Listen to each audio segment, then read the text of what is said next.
नमस्ते everyone, welcome to soul kundalini.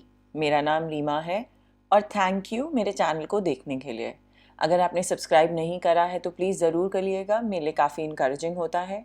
और जिन लोगों ने ऑलरेडी सब्सक्राइब कर लिया है, thank you so so much. तो आज का टॉपिक हमारा है कि आपके जो लव इंटरेस्ट हैं उनकी इंटेंशन क्या है आपकी तरफ, वो क्या इरादे हैं। आपके पास 3 डेक्स हैं चूज़ करने के लिए। डेक नंबर 1 ये ब्यूटीफुल इमेज, डेक नंबर 2 ये है और ये है डेक नंबर 3। प्लीज़ ध्यान में रखिएगा कि ये जनरल रीडिंग्स हैं, तो वही गाइडेंस को फॉलो करिएगा जो आपके दिल, दिमाग और सोल में रेजोनेट करती हो। अब आप एक डीप ब्रेथ लीजिए, सेंटर करिए अपने आप को और इनमें से एक डेक चूज़ करिए। मैं शुरू करूँगी डेक नंबर 1 से। नमस्ते डेक नंबर 1। अगर आपने चूज़ करा है ये ब्यूटीफुल इमेज तो ये आपकी रीडिंग है। अब हम देखते हैं कि आपके लव इंटरेस्ट के आपकी तरफ क्या इरादे हैं, क्या इंटेंशन है। तो हम शुरू करेंगे टैरो कार्ड से। आपका पहला कार्ड है 8 ऑफ सॉर्ड्स। आपका दूसरा कार्ड है रिवर्स टेम्परेंस। आपका तीसरा कार्ड है जजमेंट। फिर हमारा नेक्स्ट कार्ड है 2 of autumn, followed by 8 of summers. और ये सारे कार्ड्स हैं जो मैं एंड में पढ़ूंगी, पर हम शुरू करते हैं अभी 8 ऑफ सॉर्ड्स से। तो मुझे ये बिलीफ है कि वो कुछ ट्रैप्ड फील कर रहे थे, अपने आप को एक्सप्रेस नहीं कर पा रहे थे। कभी पीपल जो ऐसे होते हैं उनके कुछ पास्ट इश्यूज होते हैं और वो उन पास्ट इश्यूज को अपने फ्यूचर को डिक्टेट करने देते हैं।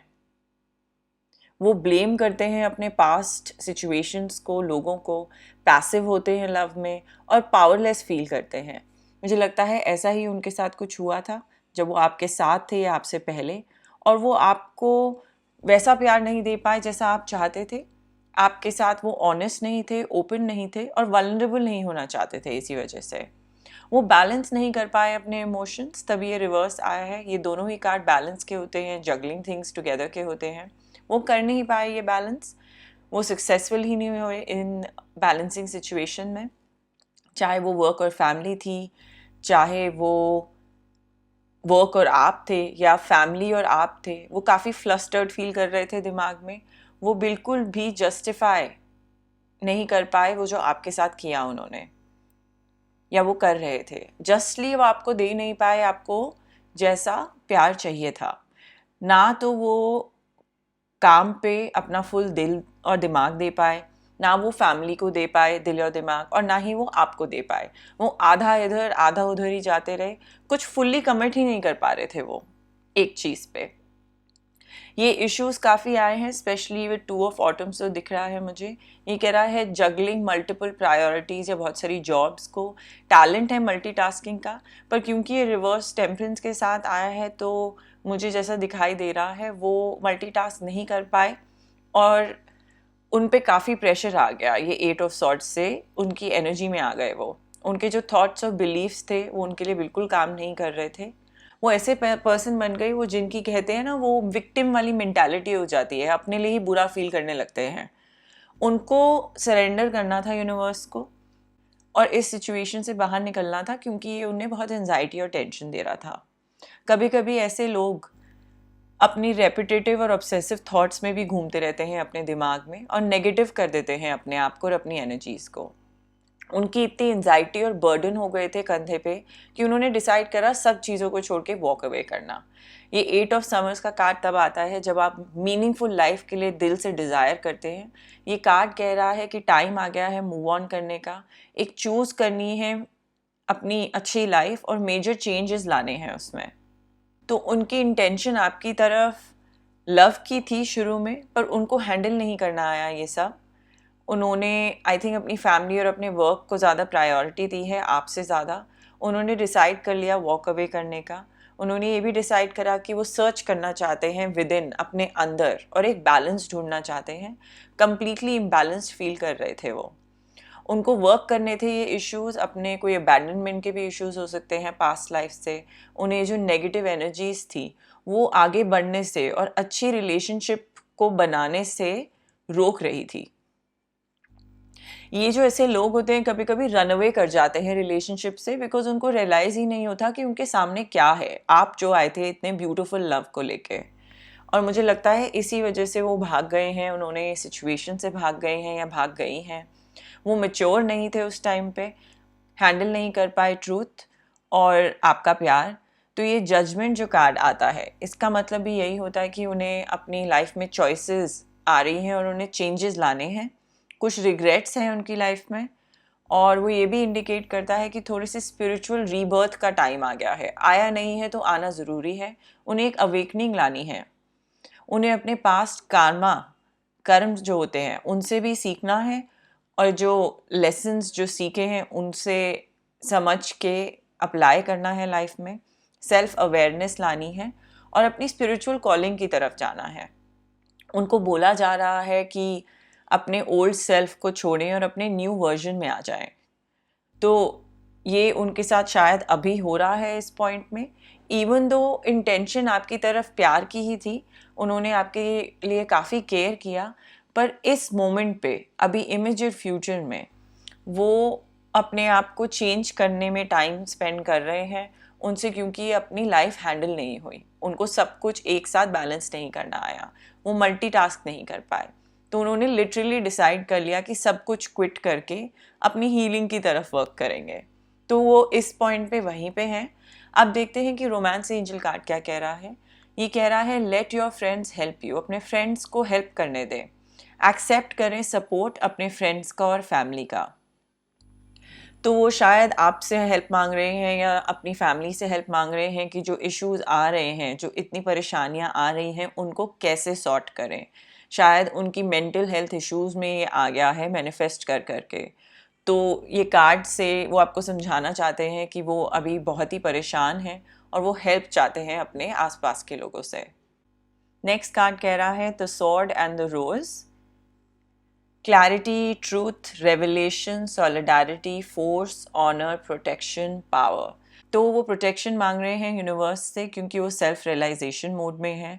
तो वो क्लैरिटी भी चाहिए उनको अपनी लाइफ की, और उनको ट्रूथ चाहिए अपनी लाइफ का। आपका नेक्स्ट कार्ड कह रहा है, ये ब्यूटीफुल लवर्स ऑरेकल कार्ड, माई बिलव्ड। वो आपको कह रहे हैं कि इवन दो आप फिजिकली एक दूसरे से दूर हैं, स्पिरिचुअली आप दोनों यूनाइटेड हैं, क्योंकि जो प्यार होता है उसमें स्पेस और टाइम का कोई मतलब नहीं होता है। तो आपको कह रहे हैं कि कुछ भी मिसिंग नहीं है। मुझे ये देख के लग रहा है कि प्यार बहुत है, डेक नंबर 1, और आप दोनों साथ में नहीं हैं। मुझे पता है ये पेनफुल है, बट इस पॉइंट पे आप दोनों को स्पेस चाहिए, आप दोनों को एक दूसरे से दूर रहना है, क्योंकि दोनों को शायद हीलिंग की ज़रूरत है। और कभी डिवाइन टाइमिंग आप दोनों की सही हुई तो आप शायद साथ में हो जाएंगे, बट इस पॉइंट पे आप दोनों की सेपरेशन है और दोनों को हीलिंग ज़रूरी है। वो कह रहे हैं उनकी इंटेंशन से कि वो आपसे दूर इसलिए रह रहे हैं क्योंकि वो आपके लिए केयर करते हैं और प्यार करते हैं, और वो अभी प्रोवाइड नहीं कर सकते जो आपको चाहिए इस पॉइंट पे। तो इंटेंशन उनकी काफ़ी अच्छी है आपकी तरफ। तो आप उन्हें थैंक यू बोलें और अभी के लिए मूव ऑन करें। थैंक यू डेक नंबर 1 मेरा चैनल देखने के लिए। अगर आपने सब्सक्राइब नहीं करा है तो ज़रूर करिएगा। मैं कुछ चक्रा हीलिंग मेडिटेशंस भी पोस्ट करूँगी जल्द ही, तो उसके लिए भी लुकआउट रखिएगा। Thank you and see you soon. Namaste deck number 2। अगर आपने चूज़ करी है ये ब्यूटीफुल इमेज, तो ये आपकी रीडिंग है। देखते हैं कि आपके लव इंटरेस्ट की क्या इंटेंशंस हैं, क्या इरादे हैं आपकी तरफ। तो हम शुरू करते हैं डेथ कार्ड से, फॉलोड बाय द वेल, जो एक एक्स्ट्रा मेजर आर्कना कार्ड है ये वाले डेक में। उसका नेक्स्ट कार्ड है 6 ऑफ वॉन्ड्स। नेक्स्ट कार्ड है 7 of autumn, followed by 4 of spring. तो ये मेरे पास एंड में कार्ड्स हैं पढ़ने के लिए, पर अभी के लिए मैं आपको बताना चाहती हूँ कि वो कुछ मेजर ट्रांसफॉर्मेशन के गो थ्रू कर रहे हैं, उनकी ट्रांसफॉर्मेशन आ रही है। ये जो ट्रांसफॉर्मेशन आ रही है ये थोड़े पेन के साथ आती है, थोड़ा सा अनकंफर्टेबल फील कराती है, पर ये जो ट्रांसफॉर्मेशन है ये एक बहुत ही नेसेसरी पार्ट ऑफ लाइफ है। मे बी वो शायद जॉब छोड़ रहे हैं कि मूव अब्रॉड कर रहे हैं, क्या पता कोई अनकंफर्टेबल फैमिली सिचुएशन छोड़ रहे हों या डिवोर्स से गो थ्रू कर रहे हों, कोई सेपरेशन भी दिख रही है, हो सकती है। वो एक अपनी पार्ट ऑफ लाइफ को बिल्कुल छोड़ रहे हैं और बिल्कुल बदल रहे हैं। अगर आप सेपरेशन में हैं तो वो आपको बताना चाहते हैं इस रीडिंग के थ्रू कि उनके लाइफ में एक मैसिव मैसिव ओवरहॉल हो रहा है सब चीज़ों का, और उनको आपसे एक रिक्वेस्ट है कि आप थोड़ा पेशेंस रखें। वो आपके बारे में बहुत ही अच्छा सोचते हैं, आपको समझते हैं वर्ल्ड। ये कार्ड जो होता है रीबर्थ का कार्ड होता है, ट्रांसफॉर्मेशन का कार्ड होता है। इस कार्ड का मतलब होता है कि कुछ आप ऐसे एरिया या बर्थ प्लेस में आ गए हैं जिसमें इंस्पिरेशन मिल रही है, फिर से इसमें कह रहे हैं ट्रांसफॉर्मेशन हो रही है। एक वेल है ये कुआं, जहाँ जिसको हम बोलते हैं एक वॉर्टेक्स ऑफ नॉलेज है, नॉलेज इकट्ठी हुई हुई है इस कुएं में। और यहाँ पे जैसे ही आप जाते हैं तो सब कुछ एनर्जीज जो हैं वो फ्लो करती है फ्रीली, बस हम पे है कि हम उसे कलेक्ट करते हैं कि नहीं। तो ये अपॉर्चुनिटी कार्ड है, क्रिएटिविटी का कार्ड है। मुझे बिलीव है कि जब वो अपने पास्ट ट्रांसफॉर्मेशन से गेट ओवर करेंगे तो वो लुक फॉरवर्ड करेंगे एक न्यू लाइफ के लिए, और वो न्यू लाइफ में मुझे दिख रहा है कि वो आपके साथ शायद विक्ट्री फील करेंगे। मुझे लगता है कि शायद आप दोनों गेट बैक टुगेदर कर सकते हैं, वो यही बताना चाहते हैं। ये दोनों कार्ड्स जो हैं सेलिब्रेशन के कार्ड्स हैं। ये कार्ड कह रहा है कि आप ग्रेटफुल होएं, अपनी लाइफ में सेलिब्रेट करें, एक डीप फीलिंग ऑफ पीस है और हैप्पीनेस है, एक कंटेंटेड फीलिंग है पर्सनल लाइफ में। तो मुझे दिखाई दे रहा है कि जैसे ही ये ट्रांसफॉर्मेशन होगी, जब वो अंडरस्टैंड कर पाएंगे कि ये अपॉर्चुनिटी है लव की जो आप दे रहे हैं, उनकी इंटेंशन आपकी तरफ सिर्फ और सिर्फ लव और हैप्पीनेस देने की है। वो आपके साथ लॉन्ग टर्म कमिटमेंट करना चाहेंगे, एंगेजमेंट और मैरिज दिखाई दे रही है मुझे। वो आपके साथ रहना चाहेंगे, आपके साथ सेलिब्रेट करना चाहेंगे अपना प्यार अपने फ्रेंड्स और फैमिली के सामने। मुझे ये भी दिख रहा है कि वो विक्टोरियस फील करेंगे, वो सोचेंगे उन्होंने जीत लिया है वर्ल्ड जैसे ही आप उनके साथ होंगे। अभी उनको आपका लव और सपोर्ट चाहिए, और आप भी उन्हें लव और सपोर्ट दीजिएगा। ये एक ब्यूटीफुल बैलेंस रिलेशनशिप दिख रही है मुझे आप दोनों की। आपके काफ़ी कॉमन गोल्स होंगे, आप दोनों एक दूसरे को सपोर्ट करेंगे। ये आपका रिवॉर्ड है इतना प्यार देने का एक दूसरे को। आपको बस अभी ये जानना है, आपके साथ सेलिब्रेट करना चाहते हैं ये दोनों कार्ड से अपना प्यार। ये सब होने से पहले एक लॉन्ग वेट है आपकी लाइफ में, तो आप पेशेंस मत लूज करिएगा। ये 7 ऑफ ऑटम तब आता है जब आपको एक सीड, एक बीज बोना होता है और उस प्लांट को ग्रो करने की वेट करनी होती है, या पेड़ को ग्रो करने की वेट करनी होती है। आप जल्द में नहीं इतना सुंदर पेड़ उगा सकते हैं, तो आपको वेट करना है। आपको पता है अगर आपको बेस्ट टाइप ऑफ लव चाहिए तो वो उसके लिए कभी कभी शांति रखनी पड़ती है। तो ये एक इन्वेस्टमेंट की तरह होता है, जब आप इन्वेस्टमेंट करते हैं तो एकदम से आपको रिजल्ट्स नहीं मिलते हैं, तो इसमें भी सेम ही है। आपको थोड़ा सा अपने लव इंटरेस्ट को टाइम देना है। उनकी इंटेंशन आपकी तरफ प्योर लव की दिखाई दे रही है, बस ट्रांसफॉर्मेशन की वेट है। स्पेशली ये दो कार्ड्स जब दिखते हैं तो इसमें अगर कंबाइन करें तो ट्रांसफॉर्मेशन थोड़ा टाइम लगाती है, जो उनके लिए भी अच्छी है और आपके लिए भी अच्छी है। वो कह रहे हैं कि वो आपको एक ब्यूटीफुल अपॉर्चुनिटी की तरह देखते हैं। वो आपको देखते हैं जिनके साथ वो सेलिब्रेट करना चाहते हैं अपनी लाइफ। उनकी इंटेंशन आपकी तरफ लॉन्ग टर्म कमिटमेंट मैरिज की ही है, शायद मूविंग इन टुगेदर करना चाहें, फैमिली क्रिएट करना चाहें। तो ये बहुत ही ब्यूटीफुल है डेक नंबर 2। अब देखते हैं कि रोमांस एंजल कार्ड क्या कह रहा है। ये कार्ड कह रहा है एक्सप्रेस योर लव, अपना लव इजहार करें एक दूसरे को, एक रोमांटिक जेस्चर जो है एक दूसरे के लिए करें। तो जैसे ही वो आपकी तरफ आएंगे वो कह रहे हैं कि वो अपना प्यार आपको इजहार करके बताएंगे। वो विश कर रहे हैं, वो विश कर रहे हैं कि आप भी ऐसा सेम करें। आपका दूसरा कार्ड कह रहा है लव, अनकंडीशनल लव है, सेल्फ लव है, वननेस है, पैशन है, अफेक्शन और अट्रैक्शन।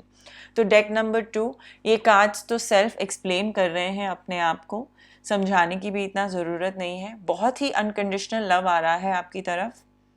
उनको लगता है कि आप सोलमेट्स हैं, एक यूनियन है, वननेस है आप दोनों के बीच में, और बहुत ही अफेक्शन और अट्रैक्शन भी है। ये ब्यूटीफुल इमेज जो आपने चूज़ करी है लवर्स ऑरेकल की, ये कह रहा है सोलमेट। सो मैंने आपको पहले ही कहा था आपका सोलमेट ऑलरेडी आपके स्पिरिट में है। आप बिलीव करें और इसे मैनिफेस्ट करें फिजिकली। तो ये आपकी एफर्मेशन हो सकती है अगर कोई लव इंटरेस्ट नहीं दिख रहा है आपको, या आपको लग रहा है कि कोई नहीं आ रहा है, आप इसे रिपीटेडली बोल सकते हैं कि आपका सोलमेट ऑलरेडी आपके साथ है। आप प्रेयर्स, विजुअलाइजेशन और मेडिटेशन से उन्हें कॉल इन कर सकते हैं अपने सोलमेट को। तो थिंक करें पॉजिटिवली अपनी लाइफ के बारे में और डाउट मत करें यूनिवर्स को।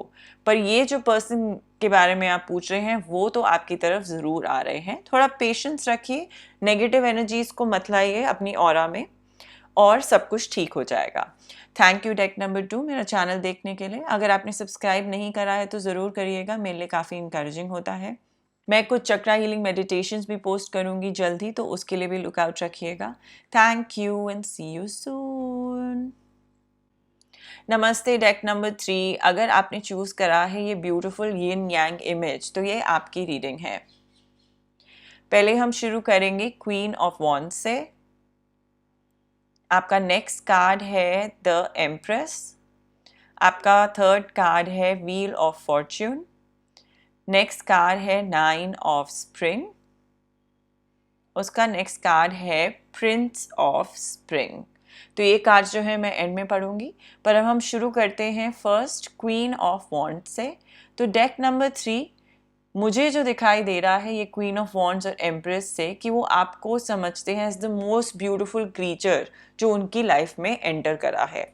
वो आपके लिए समझते हैं कि आप नर्चरिंग हैं, आप पैशनेट हैं, आप बहुत ही प्यारे हैं और प्यार करते हैं, आप बेस्ट थिंग हैं जो उनको और उनकी लाइफ में कभी आया है। आप एडवेंचरस भी हैं, आप अपने आप सेल्फ केयर करते हैं, आप इंडिपेंडेंट हैं, आपने शायद उनका बहुत ध्यान रखा है और आप में बहुत ज़्यादा पावर है। आप काफ़ी सेल्फ अश्योर्ड भी हैं, कॉन्फिडेंट भी हैं। तो मुझे ऐसा लग रहा है कि ये जो आपके पार्टनर थे या जिस लव इंटरेस्ट के बारे में आप पूछ रहे हैं वो आपसे थोड़े इंटिमिडेट हो गए, डर गए, क्योंकि बहुत लोग जो हैं वो इतनी पावर को हैंडल नहीं कर पाते हैं क्योंकि वो खुद इतने लेवल पे नहीं होते हैं। आपको अपने आप को चेंज करने की ज़रूरत नहीं है, आप में बहुत ब्यूटीफुल स्पार्कलिंग एनर्जी है और सब लोग इतनी स्पार्कलिंग एनर्जी को सब पार्टनर्स नहीं समझ सकते हैं। आप काफ़ी जेनरस भी हैं, काफ़ी प्यार देते हैं, इतना करिश्मा है, तो मुझे लगता है बहुत लोगों को आप अट्रैक्टिव लगते हैं, पर आपके जो लव इंटरेस्ट थे वो हैंडल नहीं कर पाए, शायद जेलस भी थे इस बात से। उनको ये समझ ही नहीं आया कि आप उनके साथ रहना चाहते थे और आप उन्हें प्यार देना चाहते थे और वो कितने लकी थे कि आप उनकी लाइफ में हैं। और वो उनको लगा कि वो आपको नहीं दे सकते जो आपको चाहिए। उनको बार बार अनइक्वल वाली फीलिंग आ रही थी रिलेशनशिप में। तो आपने अपना स्टूडियो ग्राउंड करा अपने बिलीफ पे। आप भी गैग डाउन नहीं करना चाहते थे, आप अपने आप को क्यों चेंज करेंगे। तो आपने रिफ्यूज़ कर दिया कॉम्प्रोमाइज़ से। आपके बहुत ही हाई स्टैंडर्ड्स हैं और कभी कभी ये कार्ड तब भी आता है जब कोई गो थ्रू करता है रफ टाइम ऑफ रिलेशनशिप में। तो आपका ये बैड टाइम चल रहा है या चल रहा था, तो वो बताना चाहते हैं कि उनकी इंटेंशन आपकी तरफ बेस्ट नहीं थी क्योंकि वो खुद ही कॉन्फिडेंट नहीं थे आपको कमिटमेंट देने के लिए। आप इतने ब्यूटीफुल पर्सन दिखाई दे रहे हैं क्वीन्स एनर्जी की। क्वीन की एनर्जी वाले लोगों को बहुत ही स्ट्रॉन्ग पार्टनर चाहिए होते हैं अपने इक्वल, जो उन्हें लॉन्ग टर्म कमिटमेंट दे पाए, और वो नहीं दे पा रहे थे। ये जो प्रिंसेस ऑफ स्प्रिंग की एनर्जी के पर्सन हैं, ये दिख रहे हैं मुझे, इनको कहते हैं नाइट ऑफ वॉन्ड्स। वो आए थे एक एडवेंचरस पर्सन, बहुत ही पैशनेट, आपके लिए प्यार दिखाया, काफ़ी इम्पल्सिव थे, और वो एंड भी नहीं करते हैं जो शुरू करते हैं। वो थोड़े इरेटिक होते हैं और एकदम से मूड बदल जाता है उनका। कभी कभी उनके लिए जो नेक्स्ट पर्सन होता है वो कॉन्क्वेस्ट की तरह होता है कि उन्हें उनके पीछे भागना होता है और जैसे ही मिल जाते हैं फिर उनका इंटरेस्ट ख़त्म हो जाता है। तो वो आपको यही बता रहे हैं कि ये आपको दे नहीं पा रहे थे जो आपको लॉन्ग टर्म कमिटमेंट चाहिए थी वो। तो आपने अपनी बाउंड्रीज ऊपर कर ली, आपने अपने लिए फ़ाइट करा और आप शायद सेपरेशन में हैं अभी। उनको ग्रो अप करना है, उनको थोड़ा मैच्योर होना है, उनको रियलाइज़ करना है कि उनको किंग की एनर्जी में आना है या उनको क्वीन की एनर्जी में आना है, थोड़ी हाई लेवल एनर्जी में आना है जो कमिटमेंट दे सकता है। उन्होंने अभी ये रीच नहीं करा है लेवल, और आपका दोनों का रिलेशनशिप थोड़ा इम्बैलेंस लग रहा था मुझे ये भी लगता है कि ये व्हील ऑफ फॉर्च्यून से कि कुछ अनएक्सपेक्टेड चेंजेस आए उनकी लाइफ में और उनको अपने कर्म से डील करना था। ये कार्ड डेस्टिनी का भी है और कॉन्स्टेंटली आप जब रीबर्थ लेते हैं, फिर से जन्म लेते हैं, उसका भी कार्ड है। तो वो शायद अपने आप पे वर्क कर रहे हैं, वेट कर रहे हैं किंग की एनर्जी में आने में, पर इस पॉइंट पे नियर फ्यूचर में मुझे नहीं दिख रहा कि वो आने वाले हैं। वो आपको बताना चाहते हैं कि आपको भी अपने आप पे काम करना है और आपको अपने आप को ओपन अप करना है नए लोगों को आने के लिए, बिकॉज ये आपको अभी ये स्टेबल इन्वायरमेंट नहीं दे पा रहे हैं। एज मच आप कितने ब्यूटिफुल हैं, स्ट्रॉन्ग पीपल वीक पीपल को इंटिमिडेट कर देते हैं और आप डिज़र्व नहीं करते ऐसे पर्सन। आपकी डेस्टिनी है कि आप अगर क्वीन की एनर्जी में है, क्वीन ऑफ द वर्ल्ड है, तो आपके लिए आपकी इक्वल एनर्जी वाला कोई होना चाहिए। चाहे आप मेल देख रहे हैं और आप क्वीन की एनर्जी में हैं, आप समझिए कि किंग है। चाहे आप फीमेल देख रहे हैं तो आप क्वीन की एनर्जी समझिए। आपको अपना एक इक्वल ढूंढना है एनर्जी वाइज, नहीं तो ये हमेशा इम्बैलेंस रहेगा। आगे जाके जो आपकी डेस्टिनी में लिखा है वो तो आएगा ही, पर आपको अपने आप पे वर्क करते रहना है, अपने हाईएस्ट पाथ पे जाते रहना है। आपकी अगर लो फेज चल रहा है तो ये एक हाई फेज ज़रूर आएगा, थोड़ा स्लो हो सकता है, पर हमेशा ये साइकिल चर्न करती है और बुरे से अच्छा वक्त ज़रूर आता है। अब देखते हैं कि आपका रोमांस एंजल कार्ड क्या कह रहा है। ये कह रहा है अनरिक्वाइटेड लव, इनफ अट्रैक्शन और केमिस्ट्री नहीं थी इस रिलेशनशिप को आगे चलाने में। तो वो यही कह रहे हैं कि उन्होंने same kind of deep love नहीं फील करा जैसा आप फील करते थे, और इन कार्ड से मुझे यही दिखाई दे रहा है। आप इतना प्यार दे रहे थे और उन्होंने इतना नहीं दिया, उनमें इतनी डेप्थ ही नहीं थी आपको प्यार देने की। आपका नेक्स्ट कार्ड कह रहा है सेल्फ इंडल्जेंस, फोकस करें सेल्फ वर्थ पे, टाइम हो गया है हील करने का, सेल्फ एप्रिसिएशन का। तो जैसे मैंने एम्प्रेस की एनर्जी से कहा, अगर आप भूल गए हैं कि आप कौन हैं तो आपको टैप इन करना है उस सोर्स को, ये self confident beautiful queen of this world को। आपको अपना ध्यान रखना है, आपको हील करना है, और अगर किसी ने आपको हर्ट करा है तो it's okay, fall in love करना ज़रूरी होता है, पार्ट ऑफ लाइफ है, पर सब लोग हमारे लिए नहीं होते हैं। तो उन्हें फॉरगिव करिए और मूव ऑन करते जाइए, अपने आप को प्यार दीजिए पहले। ये ब्यूटीफुल इमेज जो आपने चूज़ करी है यिन एंड यांग वाली, कह रही है बैलेंस। लव हमेशा एक दूसरे के साथ अग्री करने के लिए नहीं होता। एक ग्रेट रिलेशनशिप जो होती है वो बोथ सपोर्ट भी करती है और एक दूसरे को चैलेंज भी करती है। तो कुछ लोगों को जैसे पसंद ही नहीं आता है कि आप उनसे आर्ग्यू कर रहे हो, वैसा नहीं होता। रिलेशनशिप बैलेंस्ड होती है, चैलेंजिंग भी होनी चाहिए थोड़ी। आपको अभी कोई बैलेंस नहीं मिला है डेक नंबर 3, पर आपको मिलेगा। आपका पाथ अभी लेट गो करना है ओल्ड पीपल का और आगे बढ़ना है। आप उन्हें ढूंढिए जो आपको बैलेंस करता हो, आपकी एम्प्रेस की और क्वीन की एनर्जी को। Thank you deck number 3। मैं होप करती हूँ और प्रे करती हूँ कि आप टैप इन करें इस ब्यूटीफुल एनर्जी को, हाई वाइब्रेशनल, और अट्रैक्ट कर पाएँ जो आपको जैसा पर्सन चाहिए। थैंक यू मेरा चैनल देखने के लिए। अगर आपने सब्सक्राइब नहीं करा है तो ज़रूर करिएगा। मैं कुछ चक्रा हीलिंग मेडिटेशंस भी लगाऊंगी जल्द ही, तो उसके लिए भी लुकआउट रखिएगा। Thank you and see you soon.